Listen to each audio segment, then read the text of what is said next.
नमस्कार मंडळी, श्री स्वामी समर्थ। येत्या 2 ऑगस्टला रविवारी आलेली आहे संकष्टी चतुर्थी।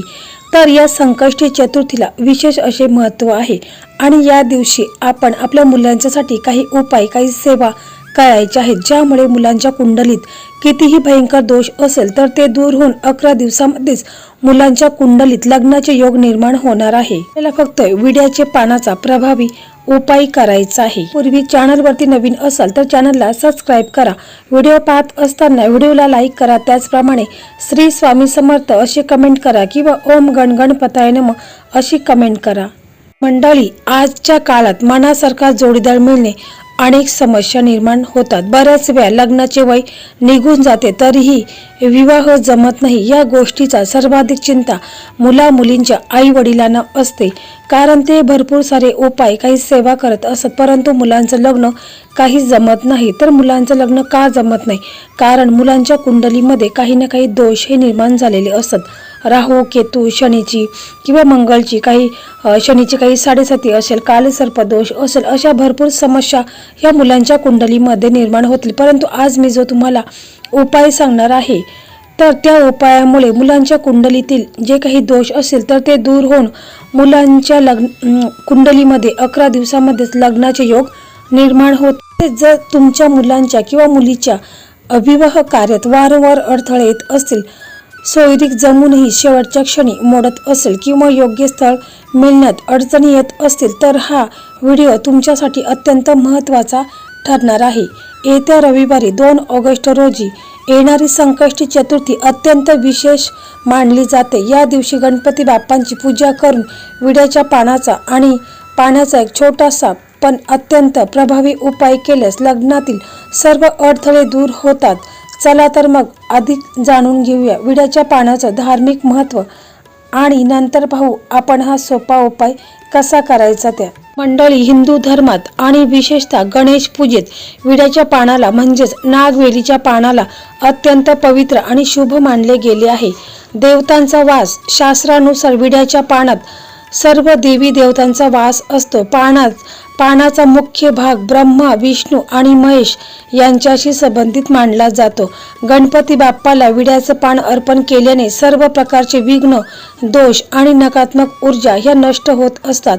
विड्याचं पान आणि त्यावर शिंपडलेले पाणी घरातील वातावरण शुद्ध करते आणि मंगल कार्यातील जसे की विवाह अडथळे दूर करून शुभ योगाची निर्मिती होते। विड्याचं पान हे सर्व शुभ कार्याचे प्रतीक आहे।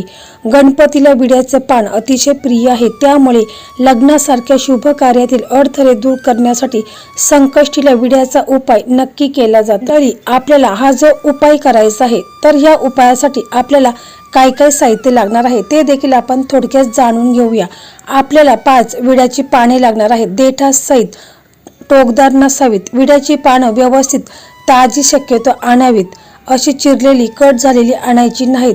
पूर्ण पाने आपल्याला 5 आणायची आहेत। 5 आपल्याला सुपारी घ्यायची आहे।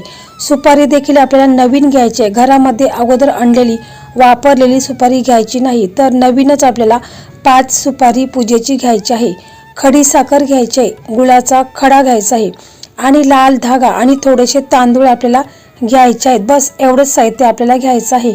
तर तुम्हाला प्रश्न पडेल कोणी करावा, तर हा उपाय स्वतः मुलाने किंवा मुलीने केला तर अतिशय उत्तम आहे, परंतु आजकाल आपण पाहत असतो मुलांना इतका वेळ नसतो, त्यामुळे घरातील कोणत्याही सदस्याने मुलांच्या लग्नासाठी हा उपाय करायचा आहे। मुलाची आई करू शकते, बहीण करू शकते, बहिणी करू शकते, कोणीही हा उपाय मुलांच्या लग्नासाठी करायचा आहे।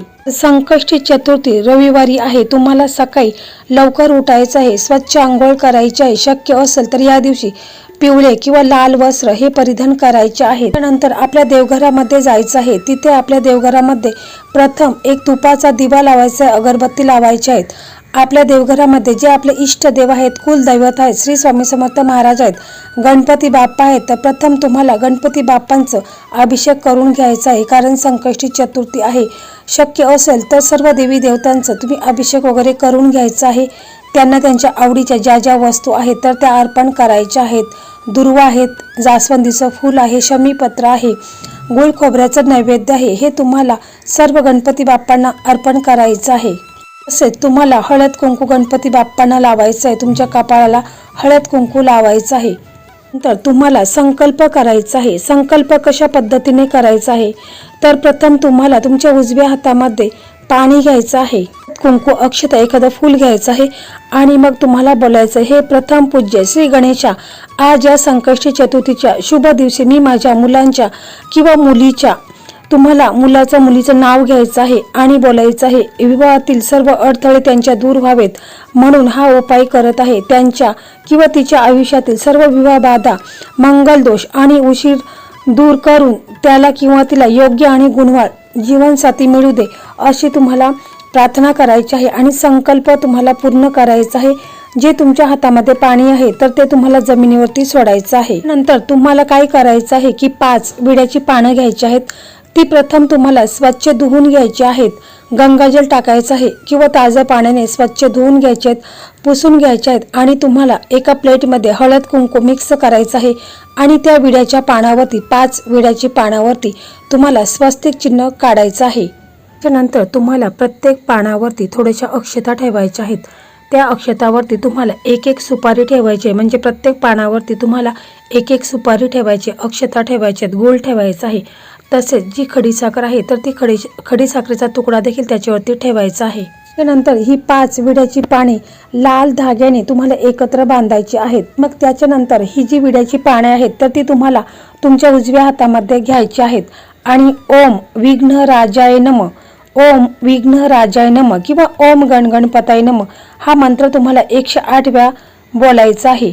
आणि मग त्याच्यानंतर तुम्हाला ही जी विड्याची पानं आहेत तर ती तुम्ही एखाद्या प्लेटमध्ये ठेवायची आहेत आणि तुम्हाला बोलायचं आहे की हे गणपती बाप्पा, जसे विड्याचे पान प्रत्येक शुभ कार्यात असते तसे माझ्या मुलीच्या जीवनातही लवकर विवाहाचे शुभ कार्य होऊ दे आणि त्यांचं लग्न हे लवकरात लवकर ठरू दे. 11 दिवसामध्ये कुंडलीत लग्नाचे योग निर्माण होऊन लग्न हे लवकर ठरू दे असं तुम्हाला पूर्ण श्रद्धेने विश्वासाने गणपती बाप्पांना प्रार्थना करायची आहे. नंतर तुम्हाला ही जी विड्याची पानं आहेत त्याच्यावरती सुपारी आहे, गूळ आहे, खडीसाखर आहे, तर तुम्हाला हे सर्व साहित्य घेऊन तुम्हाला गणपती बाप्पांच्या मंदिरामध्ये जायचं आहे.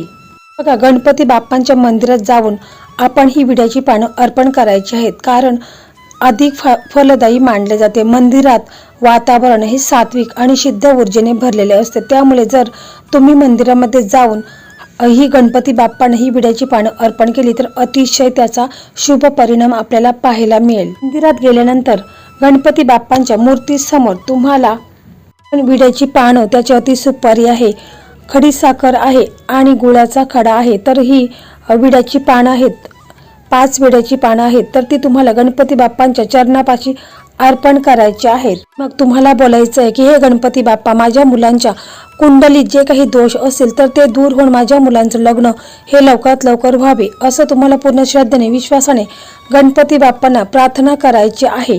आणि मग त्याच्यानंतर तुम्हाला तिथे बसायचं आहे आणि ओम गणगणपताय नमः, ओम गणगणपताय नमः हा मंत्र तुम्हाला 108 वेळा याचा जप करायचा आहे आणि मुलामुलींच्या विवाहातील सर्व अडथळे दूर व्हावेत असा संकल्प मनात धरून बाप्पाला कळकळीने प्रार्थना तुम्हाला करायची आहे.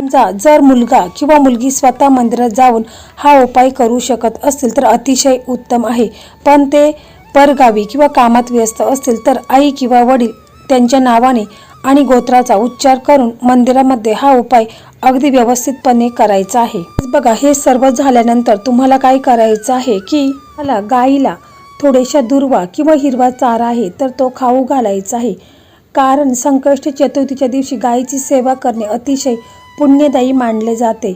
शास्त्रात गायीला सर्व देवतांचे अधिष्ठान मानले आहे, त्यामुळे या शुभ दिवशी तिला काही गोष्टी देखील तुम्ही खाऊ घालू शकता.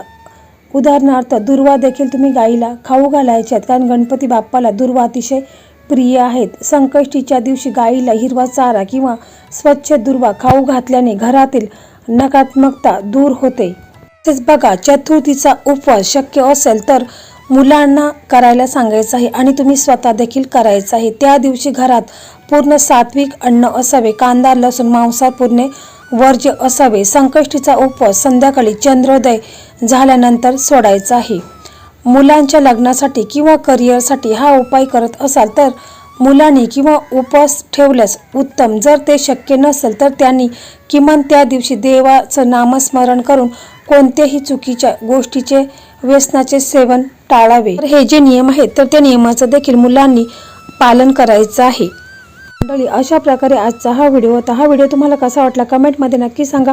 व्हिडिओ आवडला तर इतर तुमचे मित्र असेल, मैत्रिणी असेल त्यांना नक्कीच शेअर करा. याचं पुण्यफल तुम्हाला प्राप्त होईल. आणि अशाच नवनवीन व्हिडिओ पाहण्यासाठी मराठी मेघना या यूट्यूब चॅनलला सबस्क्राईब करा. कमेंटमध्ये श्री स्वामी समर्थ असं लिहा किंवा ओम गण गणपताय नमः. तुमच्या सर्व मनोकामना इच्छा गणपती बाप्पा पूर्ण करतील.